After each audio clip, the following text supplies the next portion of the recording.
What's up, internets?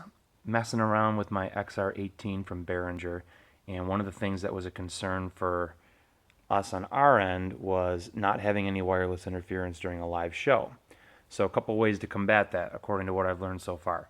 One, hardwiring a laptop directly to the XR makes it so that you'll never have any issues with interruption. You'll always have a hardwired connection, which is safe.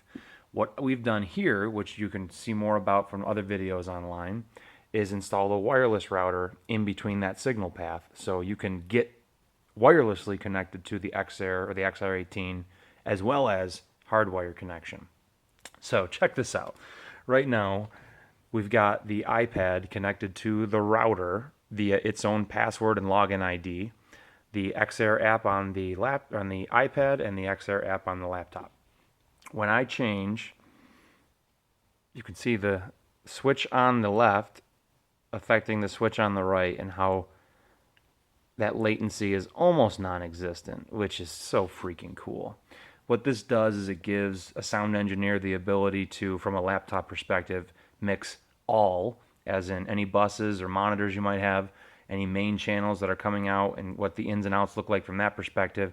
It also gives onstage performers the ability to have their own tablet and affect their own monitor mix wirelessly, which is brilliant. And when you log into the XR app on whatever tablet you're logging in from, it allows you to select which channels you want to be able to affect. Where right now this is set to all, so they both have the exact same capabilities currently, but I can set this to be only bus 1 or monitor 1 or bus 2 or bus 3. So if, in our band the bass player ends up being bus 3 and he wants to log into his XR app, he can then only impact the settings for what comes out of his wedge monitor, and that's it.